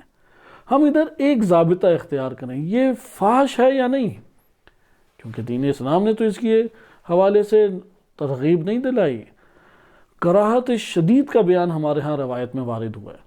اہل سنت میں اکثریت حرام مانتی ہے، ہمارے ہاں قلیل افراد ہے جو اس عمل کو حرام قرار دیتے ہیں، چاہے خاتون کو ضرر ہو یا نہ ہو، باہمی رضایت کے ہمراہ اور ضرر نہ ہو تو شدید کراہت ہے۔ یہ شدید کراہت فحاشی کو ظاہر کرتی ہے، لہذا فحاشی حتماً ہے۔ اس کے علاوہ اور دیگر جو جنسی امور کی انجام دہی کے طریقے ایجاد کیے گئے ہیں ان میں فحاشی کو مد نظر کے ہر وہ طریقہ جو عفت اور حیا کے برخلاف ہے، جو عفت اور حیا کے برخلاف ہے، اس سے اجتناب کرنا چاہیے۔ حتیٰ کہ ایک روایت میں وارد ہوا ہے کہ امام معصوم علیہ السلام سے انہی امور میں پوچھا تو امام نے بعض امور کے بارے میں واضح کہا کہ ہم یہ امور انجام نہیں دیتے، یعنی ناپسند فرماتے ہیں۔ مومن کے لیے کافی ہے کہ جہاں پہ وہ یہ دیکھے یہ ناپسند ہے اس سے اجتناب کرے، کیونکہ فحش وَلَا تَقْرَبُوا الْفَوَاحِشَ مَا ظَهَرَ مِنْهَا وَمَا بَطَنَ، لہذا فحش سے بچنا چاہیے۔ حرام کے دائرے میں ہو تو ایمان بھی گیا اس کا، اگر حرام کے دائرے میں نہیں ہے تو یہ حرام میں مبتلا اسے کر کے رکھ دے گا، لہذا یہ ایک ہمارے پاس نتیجتاً چیز آتی ہے۔ اسی طرح اونچے کہے بعض چیزوں پہ لگانا، بعض چیزیں ایسی ہیں کہ جیسے کوئی عجیب سے لطیفہ سنائے زور زور سے ہنسنا، کوئی یہ خوشائن چیز نہیں ہے، خود فحاشی کی ترویج کا ممکن ہے بعض اوقات باعث بنے، لہذا بہت سارے گناہوں کو سبک اور ہلکا سمجھنا جبکہ وہ سنگین ہیں، اس کو سنگین بیان کرنا لازم ہے۔ مثلا ابھی تازہ بالغ ہوئی ہے بچی اور وہ صحیح پردہ کر کے نہیں کہتے نہیں کوئی مسئلہ نہیں ہے، وہ تو ادھر سے ہی عادت پکڑ لے گی، ادھر آپ اس پہ بھیجا سختی بھی نہ کریں، لیکن اسے حدود حجاب میں رہنے کی تلقین، نصیحت، تاکید ضرور کریں تاکہ حساس اس کا نفس بنے، وَإِلَّا وہ اس زمرے میں آ کے آہستہ آہستہ کیا ہے بے حجابی کی طرف مائل ہو جائے گی۔ ہر سطح کی فحاشی کے مدارج ہیں، مراتب ہیں، لہذا آپ نے ملاحظہ کیا کہ یہ بیان ہمارے سامنے آیا کہ اس فحاشی کی ترویج کرتا کون ہے؟ آپ واضح طور پہ جان کے شیطان کرتا ہے، فَيَأْمُرُ فَإِنَّهُ يَأْمُرُكُمْ بِالْفَحْشَاءِ وَالْمُنْكَرِ، کہ وہ تمہیں حکم دیتا ہے کہ یہ فحاشی انجام دو. یہ جو اس کا حکم دینا ہے، اس سے ہمارے پاس یہ حقیقت آشکار ہو جاتی ہے. اگلا جو ہمارے پاس ایک اور مورد آتا ہے وہ تسویل شیطان ہے. قرآن کریم کا یہ لفظ ہے، سورہ محمد آیت نمبر 25 صلی اللہ علیہ وآلہ، ارشاد باری تعالیٰ ہوتا ہے ان الذین ارتدوا علی ادبارہم من بعد ما تبین لهم الہدی الشیطان سول لهم واملا لهم. دو چیزوں کی نسبت قرآن کریم کی اس آیت میں دی گئی ہے، کیونکہ اس سے پہلے والی آیت ہے افلا یتدبرون القرآن ام علی قلوبہم اقفالها، کیا یہ لوگ قرآن میں تدبر نہیں کرتے یا دلوں میں ان کے تالے لگے ہوئے ہیں. اس کے بعد ارشاد ہوا ان الذین، وہ لوگ ارتدوا علی ادبارہم، اپنے پاؤں گمراہی کی طرف پھر پلٹ گئے. ارتدوا پھر جانا، من ادبارہم اپنے پچھلی زندگی کی طرف لوٹ کے آ جانا. آپ نے ایسے نمونے معاشرے میں سنے ہوں گے، فلاں بہت بڑا گلوکار تھا یا فلاں بہت بڑا سنگر تھا، فلاں اداکار تھا، وہ پلٹ گیا اور دین اختیار کر لیا، داڑھی بھی رکھ لی، اور اب مثلا نعتیں پڑھنے لگ گیا، نوحیں پڑھنے لگ گیا، فلاں چیزیں پڑھنے لگ گیا، اب دوبارہ واپس پلٹ گیا. بعض آگے ڈٹے رہ جاتے ہیں اور آگے سفر بڑھاتے ہیں، بعض آگے پھر واپس پلٹ گئے. کیوں یہ واپس پلٹ گئے اپنی زندگی؟ یعنی وہ اسی فحاشی کی زندگی میں پلٹ گئے. وہ داڑھی شاڑھی اڑائی، پھر گانوں کی فحاشی شروع کر دی، پھر مرد اور زن کے باہمی اختلاط کی زندگی شروع کر دی، پھر وہی اپنی کیسٹیں ریلیز کرنا، اپنے ماڈل ریلیز کرنا، ماڈلنگ وغیرہ کرنا. یہ ساری کی ساری چیزیں حرام کے البتہ دائرے میں، ماڈلنگ وغیرہ حرام کے دائرے میں یقیناً حرام ہے. حرام کے دائرے سے باہر ہو، عیب اور حرج اس میں نہیں ہے. تو یہ جو واپس پچھلی زندگی میں پلٹ جاتے ہیں، ان الذین ارتدوا علی ادبارہم من بعد ما تبین لهم الہدی، کہ جب ان کے لیے ہدایت واضح آشکار ہو چکی تھی، آشکار ہونے کے بعد وہ واپس ہدایت سے پلٹ گئے اور گمراہی کے اوپر آ گئے. اس کی کیا وجہ ہے؟ سوچتے ہیں اس کی وجہ کیا نکلی؟ الشیطان سول لهم، شیطان ہے کہ جس نے ان کے لیے پرزینت اس امر کو بنا کے پیش کیا، خوبصورت اسے بنا دیا. وَأَمْلَا لَهُمْ، اور ان کے لیے لمبی مہلت اس کے سامنے ظاہر کی. ابھی تو بڑا وقت توبہ کے لیے پڑا ہوا ہے، ابھی تو تمہارے لیے بڑی زندگی پڑی ہوئی ہے، کیا تم نے اس کی طرف پلٹ کے کرنا ہے؟ املا لہم، انہیں تاخیر اور مہلت کے خواب دکھائے.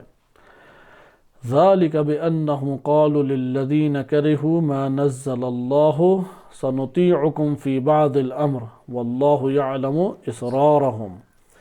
اور پھر قرآن میں ان کا انجام برے طریقے سے بیان کیا گیا ہے کہ فَكَيْفَ إِذَا تَوَفَّتْهُمُ الْمَلَائِكَةُ، کیا ان کی حالت ہوگی اس وقت جب ملائکہ ہمارے وفات دیں گے انہیں.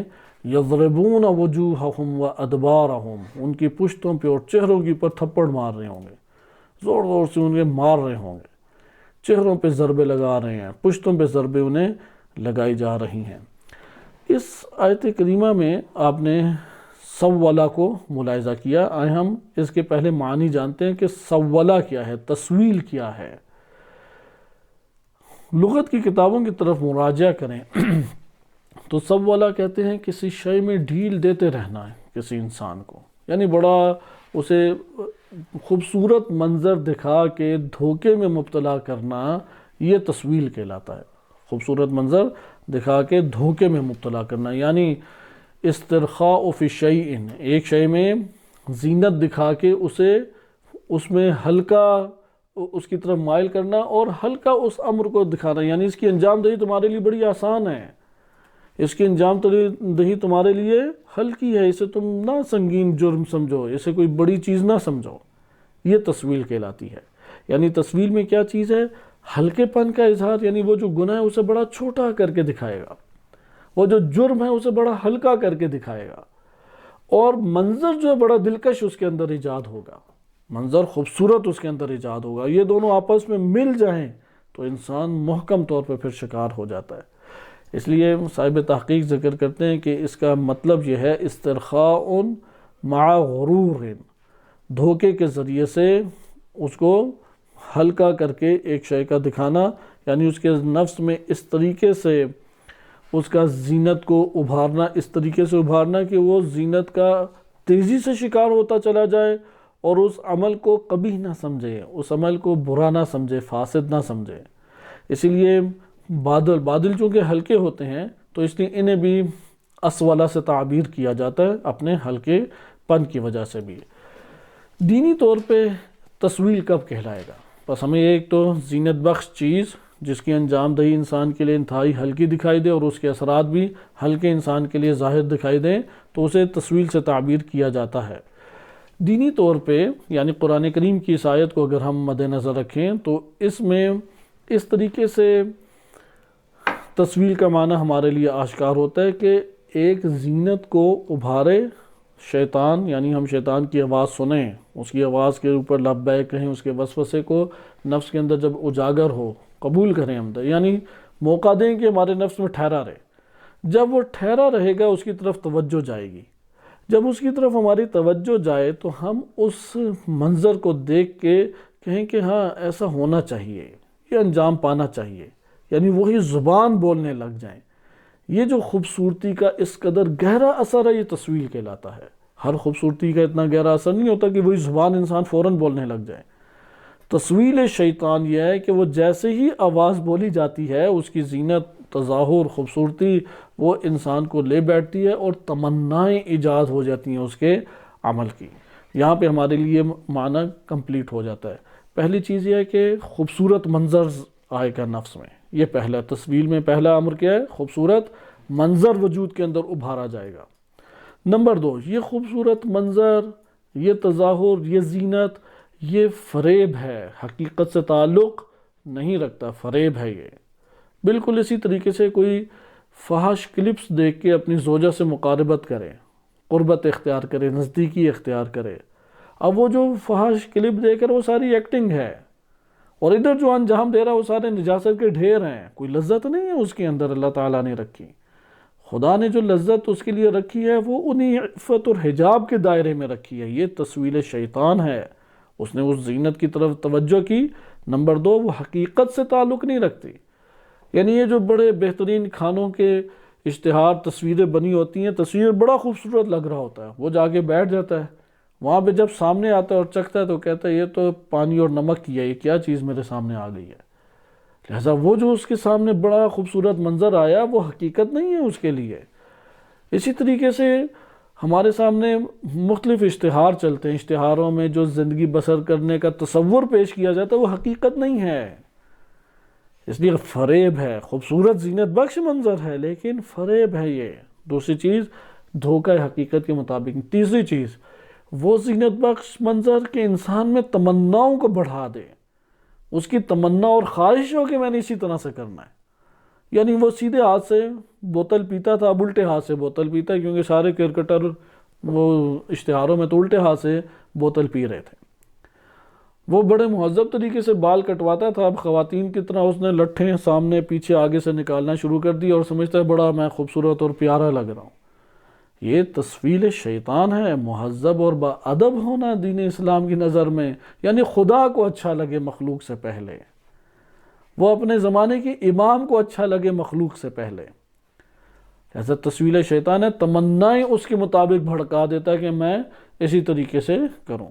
اس لیے یہ جو منظر ہیں ہمارے پاس، اشتہاروں کے ویڈیو کلپس ہیں، بالخصوص فلمیں ہیں، بالخصوص یہ جو آس پاس کی امراء بانی بن کے محافل منعقد کرتے ہیں، شادیوں کی محافل، مراسم میت، فلاں فلاں مراسم، اور اس میں ایک منظر کو ایجاد کر کے اگلے کی ذہن میں اتارتے ہیں اور وہ پھر تسویل شیطان کا شکار ہوتا ہے۔ لہذا یہاں پہ ملاحظہ کیا کہ یہ تسویل شیطان، اس کا قرآن نے کئی جگہوں پہ ذکر بھی کیا ہے۔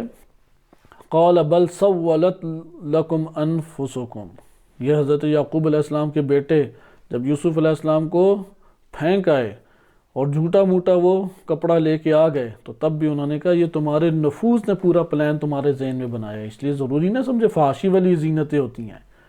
قتل کے بھی جو پلان ہے وہ بھی تسویل ہے، قتل کے جامع جس کے اندر وہ قانون کی تمام شقوں سے بچا ہوا نظر آئے، ایسا پلان شیطان کی طرف سے بشر نہیں لا سکتا۔ یہ جو بڑے بڑے خودکش حملے ہوتے ہیں یہ شیاطین نے جا کے خودکش حملے کیے ہیں، مسلمانوں کے اوپر، مومنین کے اوپر، اپنے ہی مسلمان بھائی کے اوپر، اپنوں ہی کے گھروں کو اجاڑ رہے ہیں، جبکہ بغل میں کافر مشرک بیٹھے ہوئے ہیں کہ جو مسلمانوں سے حالت جنگ میں ہیں، ان کے پر وہ جا کے نہیں پھٹتا، ادھر آ کے مسلمانوں کو قتل کرتا ہے۔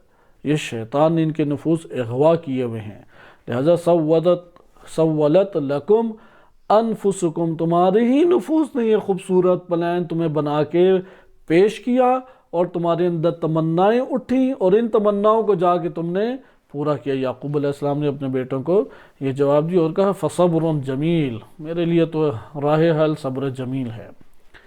اسی طریقے سے اور قرآن کریم میں ہیں کہ وَكَذَلِكَ سَوَّلَتْ لِي نَفْسِي، سامری نے یہ جو ایجاد کی تھی بدت کو، یہ جو بدت اس نے ایجاد کی کہ ایک بچڑا بنایا اور اس سے عجیب و غریب بھیانک آواز نکال کے سب لوگوں کو سجدے کرائے، کہ جس طرح سے ہمارے ہاں ممبر حسینی پہ عجیب و غریب شیطانی گانوں کی طرز کے اوپر آوازیں نکالتے ہیں اور تمام کے تمام مومنین کے دلوں کو اغوا کر کے خوب نعرے لگواتے ہیں اور پھر عبادت اس سے انجام دلاتے ہیں، یہ وہی سامری ہیں۔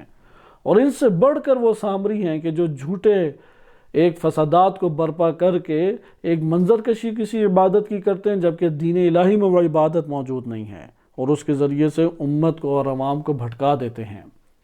لہذا یہ کس نے ان کے نفوس کے اندر، یہ جو ممبر کے اوپر آ کے گانوں کی طرز کے اوپر سامری کے بچھڑے جیسی بھیانک شیطانی آوازیں نکالتا ہے اور سب لوگوں کو اپنے ماتحت اثر تاثیر قرار دیتا ہے، یہ کس نے اس کے وجود کے اندر پلان بنایا؟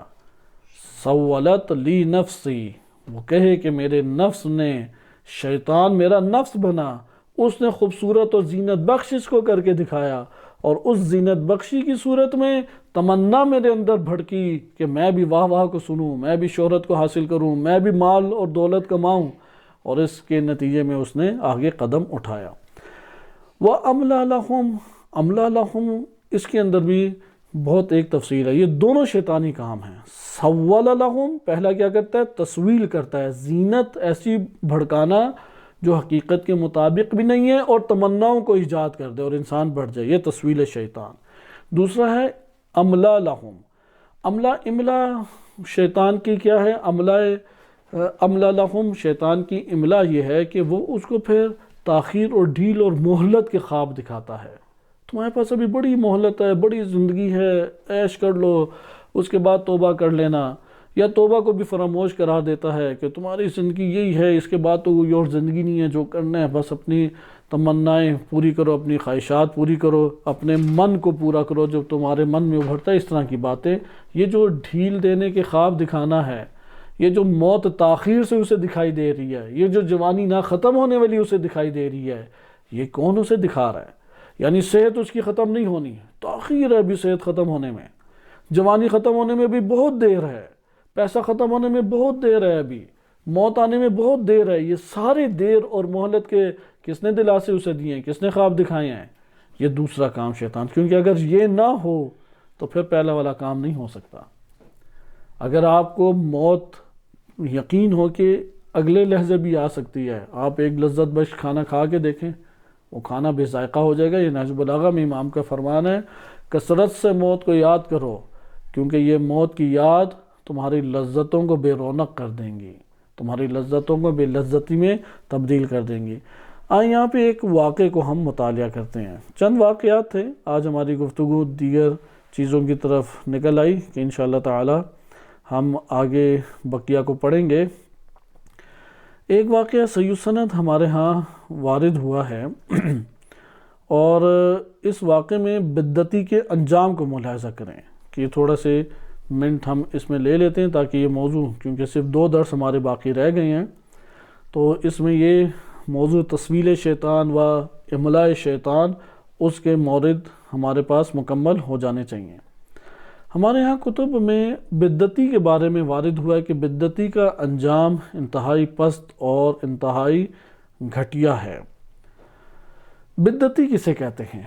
بدعتی کہتے ہیں کہ جو شخص دین کے اندر چیزوں کو ایجاد کرتا ہے جبکہ وہ دین نہیں ہے، یعنی دین کے نام سے ایجاد کرتا ہے کہ یہ دین ہے، جبکہ اللہ اور اس کے رسول نے اسے دین قرار نہیں دیا، ائمہ اہل بیت علیہ السلام کی حدیث میں اسے دین قرار نہیں دیا گیا، وہ اسے دین کے نام پہ پیش کرتا ہے۔ اور مقصد کیا ہوتا ہے؟ پیسہ کمانا۔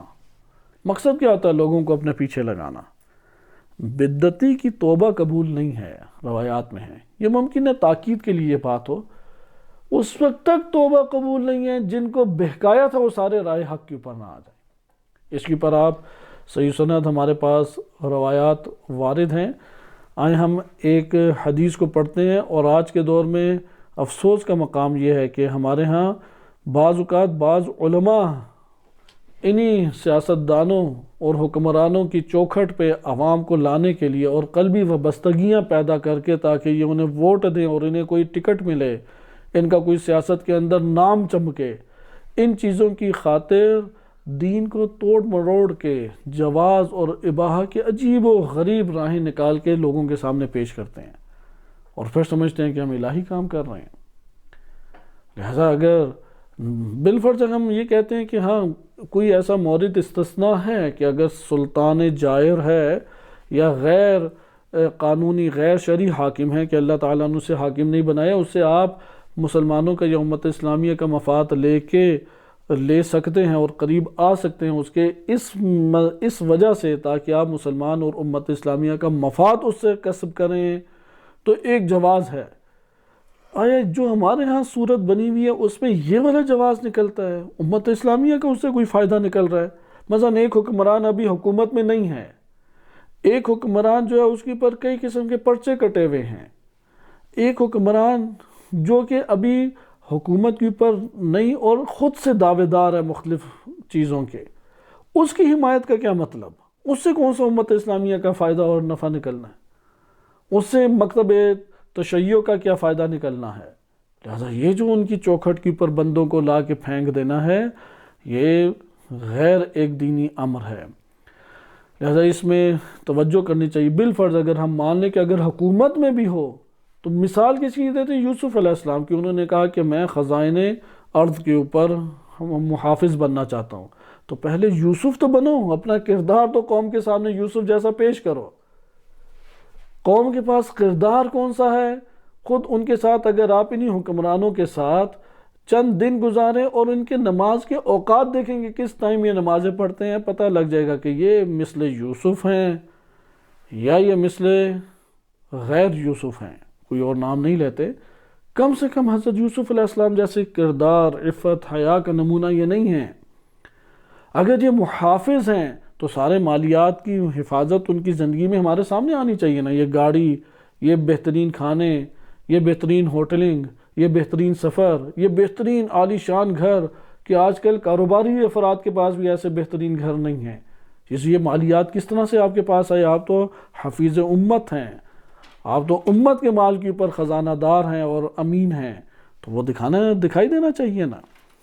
لہذا یہ چیزیں ہمیں آشکار کرتی ہیں کہ پہلے مثل یوسف ثابت کرو معاشرے میں، پہلے علی بن یقطین جیسی وفاداری امامت کے ساتھ ثابت کرو کہ شیعہ سمجھتا ہو کہ یہ وفادار امامت ہے نہ کہ خائن امامت ہے۔ یہ چیز ثابت ہو تو اس کے بعد اگلا مرحلہ آتا ہے۔ لہذا یہاں پہ پہلے نبی صلی اللہ علیہ وسلم کی روایت آپ کی خدمت میں پیش کی جائے، اس کے بعد میں تیزی سے واقعہ بغیر عربی کے آپ کی خدمت میں ذکر کرتا ہوں کہ الکافی میں یہ روایت وارد ہوئی ہے اور دیگر ہماری کتب میں بھی وارد، المحاسن میں بھی ہے کہ اب اللہ لصاحب البدعۃ بالتوبہ، اللہ نے انکار کر دیا کہ بدعتی کا خداوند متعال توبہ بدعتی کی قبول نہیں کرے گا۔ قیل یا رسول اللہ وکیف ذالک، یہ اللہ کے رسول یہ کیسے ممکن ہے، کس طرح سے یہ ہو گیا، یعنی کیا وجہ ہے؟ تعجب کا ایک اظہار کیا۔ فرمایا انہ قد اشرب قلبہ حبہا، بدعت کی جو محبت ہے وہ ان کی قلوب میں انڈیل دی گئی ہے، دلوں کو بھر دیا گیا اس بدعت کی محبت سے۔ آج کے دور میں تو بدعتوں کا ایک سامان پیدا کیا گیا ہے، کیونکہ اس کلمے کو ہمارے ہاں نہیں اجاگر کیا جاتا، جبکہ ائمہ اہل بیت علیہم السلام نے بدعتوں کا شدت کے ساتھ مقابلہ کیا۔ آج کے دور میں بعض رائج چیزیں ہیں جو بدعت کا عنوان واقع رکھتی ہیں، لیکن گھبراتے ہیں علماء اس کے حوالے سے بولتے ہوئے کہ علماء کے اور کہیں اور سے فتاویٰ لے کے نہ، کیونکہ غلط تصویر کشی کر کے فتاویٰ لے لیتے ہیں اور پھر ادھر ترجمے کر کے ایک اور رنگ میں اسے پیش کرتے ہیں اور پھر دکھاتے ہیں کہ ہاں مراجع اور یہ بالکل الگ ہیں، مراجع عوام کے ساتھ ہیں۔ فقہا عوام کے ساتھ ہیں، یا بعض لوگوں نے یہ ٹھیکہ لیا ہوا ہے کہ عوام ایجاد کرے دین کے نام پہ چیزیں، اور یہ فلاں عالم جو ہے یہ مختلف فقہا اور مراجع کے پاس اپنی توجیحات کر کے ان سے جواز یا اباحہ کے فتوے لا کے انہیں کہ ہاں جائز ہے، کوئی مسئلہ ہی نہیں، آپ اسے انجام دیں، فلاں تو ویسے ہی بولتا رہتا ہے۔ آپ اس واقعے کو دقت سے دیکھیں، کیونکہ جو چیزیں ایجاد ہیں ان کے پیچھے اس کا بڑا اثر ہے۔ جیسا کہ آپ لاہور کی ایک مثال، پرانے دور کی بات ہے، یعنی آج سے کوئی 14-15 سال پرانی، بعض سوالات ادھر ہی کے بعض بانی حضرات سے کیے، تو ان کا یہ کہنا تھا، میرا اپنا کوئی یہ کہنا نہیں ہے۔ وہاں پہ ایک ہی اس زیارت کہتے ہیں ذوالجناح وغیرہ کا نکلنا ہمارے لیے پہلی دفعہ آشکار ہوا کہ زیارت کے اور معنی بھی ہیں۔ ہم زیارت کا ایک ہی معنی سمجھتے تھے، لیکن لاہوری زبان میں اور لاہوری ثقافت میں زیارت کے کئی معنی ہیں۔ آپ ایک جگہ پہ خالی بیٹھے رہیں اور نان دال حلیم کھاتے رہیں، اچانک پھر کوئی ایک چیز سامنے آ جائے تو یہ زیارت ہے، آپ نے اس کے اوپر ٹوٹ پڑنا ہے، یا لوگ جس پہ ٹوٹ پڑے وہ بس زیارت ہے۔ زیارت کے مختلف معنی، اس لیے ذوالجناح کو زیارت کہتے ہیں، علم کو زیارت کہتے ہیں، وہ جھولے کو زیارت کہتے ہیں۔ تو ان سے میں نے عرض کیا کہ یہ ایک ذوالجناح نکلتا ہے تو اس قدر مجمع، اور اس مجمع میں بہت سارے مسائل پیدا ہوتے ہیں۔ وہ منظر گریہ تو رہتا ہی نہیں ہے کہ جو اصل ہدف ہے کہ ذوالجناح ایک تمثیل یا تشبیہ ہے کہ اسے دیکھ کے امام حسین علیہ السلام کا غم تازہ ہو۔ یہاں ہم تو پہلے منتی اسے پکڑ لیتے ہیں، منتیں پوری کرنی ہیں، انہیں اپنی پہلے فکر ہوتی ہے کہ منت آئے گی، تو ایک عقیدہ پایا جاتا ہے لوگوں میں کہ میں نے منت پوری نہ کی، چاہے وہ شرائط کے مطابق ہے یا نہیں، شرعی ہے یا نہیں، انہیں اس سے غرض نہیں ہے، منت پوری نہ کی تو وہ چیز چھن جائے گی۔ یہ ان کا ایک خام خیال عقیدہ بنا ہوا ہے، تو اس لیے منتی پہلے گھیر لیتے ہیں، اس کے بعد پھر دیگر تبرک کے لیے آتے ہیں۔ تو میں نے کہا کوئی 8-10 ذوالجناح رکھ دیں تاکہ یہ والا مسئلہ نہ ہو، اطمینان سے عزاداری تو کریں۔ تو انہوں نے کہا نہیں 8-10 ذوالجناح کیا، ایک ذوالجناح اور نہیں ہو سکتا، کیونکہ ایک کسی اور نے بھی نکالا تھا تو اس کے اوپر تو انہوں نے فائرنگ کر دی۔ تو انہوں نے کہا وجہ کیا ہے؟ تو ان کا یہ کہنا تھا وجہ پیسہ ہے، مال ہے، کیونکہ یہ سارا ذوالجناح مال لے کے جاتا ہے، اب ذوالجناح کو کیا پتہ کون سا مال میرے اوپر ہے، تو وہ مال پھر صاحب ذوالجناح لے کے جاتا ہے۔ تو یہ آپ نے ملاحظہ کیا کہ اس کے پیچھے گویا کہ ایک ہی جگہ پہ اس قدر اس کا اہتمام، جیسے امام بارگاہیں کثیر ہیں، 300 کے قریب تو صرف موچی کے علاقے میں ہیں، انہوں نے دھڑا دھڑ امام بارگاہیں بنائی ہوئے ہیں۔ کیوں ذوالجناح زیادہ نہیں ہو سکتے؟ کیوں متعدد جھولے نہیں ہو سکتے؟ جہاں مال کا مسئلہ ہے وہاں پہ وحدت نظر آئے گی، کیونکہ اگلے کو دبایا ہوا ہے اور اس کو وہ لے کے جا رہے ہیں۔ اگر ایسی کوئی صورتحال ہو جہاں پہ مال کے سبب سے عبادت ایجاد پا رہی ہے نہ کہ دین کے سبب سے، تو وہاں پہ ہمیں توجہ کرنی چاہیے۔ بہرحال اس واقعے کو دیکھیں، یہ امام صادق علیہ السلام کا صحیح سند اور معتبر واقعہ ہے۔ شیخ صدوق رحمۃ اللہ علیہ نے من لا یحضر الفقیہ اور دیگر اپنی کتب میں بھی اسے درج کیا ہے۔ میں مختصر آپ کو بیان کرتا ہوں، کل اس کے اوپر تبصراتاً تفصیلی طور پہ انشاءاللہ ہم گفتگو کریں گے۔ ایک شخص تھا، امام فرماتے ہیں کہنا رجل فی زمن الاول، پہلے زمانے میں ایک شخص ہوا کرتا تھا، طلب الدنیا من حلال، دنیا کو حلال سے بھی طلب کیا، فلم یقدر علیہا، دنیا ہاتھ نہیں چڑھی اس کے، دنیا ہاتھ میں نہیں آئی۔ وطلب من حرام، کہا حلال سے تو نہیں نکلتا کچھ، حرام ہی صحیح، جیسے آج ہمارے یہاں نا کیا کریں مجبوراً ہمیں یہ کام کرنا ہی پڑا جی۔ تو انہوں نے کہا، اس نے بھی کہا مجبوری ہے، اب کیا کروں، حرام صحیح، حرام سے کمائے اس نے، فلم یقدر علیہا، پتہ لگا حرام سے بھی دنیا ہاتھ میں نہیں آئی، فأتاہ الشیطان، شیطان پھر کوئی اس کا بزرگ بن کے، پیر بن کے آ گیا، فقال لہ یا ھذا، اس کا حال احوال پوچھے کہ کیا اے وہ بندے، انک قد طلبت الدنیا من حلال، حلال سے تو نے دنیا کو کمانا چاہا، مل گئی؟ اس نے کہا نہیں، فلم تقدر علیہا، دنیا تیرے ہاتھ نہیں چڑھی، حرام سے تو نے کمایا، دنیا تیرے ہاتھ نہیں آئی۔ ایک طریقہ تجھے نہ بتاؤں کہ دنیا تیرے ہاتھ آ جائے، وہ تو باغ ہو گیا۔ صرف ابلیس نے دنیا کا خالی نہیں کہا فلا ادلک علی شیء، ایک چیز، ایک طریقہ، ایک نسخہ نہ تجھے بتاؤں، تکثر بہ دنیا کا، تیری دنیا بھی کثیر ہو جائے گی، وتکثر بہ تبعک، اور تیرے پیروں بھی بہت زیادہ بڑھ جائیں گے، شہرت بھی خوب ہوگی، ایک اشارے پہ سارے تیرے کام کر رہے ہیں۔ تو یہ مولویوں کے لیے تو اس کی راہیں زیادہ کھلی ہیں، علماء کے لیے بہت زیادہ کھلی ہیں، یا بانی حضرات کے لیے، دینی طبقے میں جو بانی حضرات یا انجمنوں کے سربراہان ہیں ان کے لیے دنیا کھلی ہے۔ انہوں نے کہا تیرے پیروں بھی بہت زیادہ ہو جائیں گے۔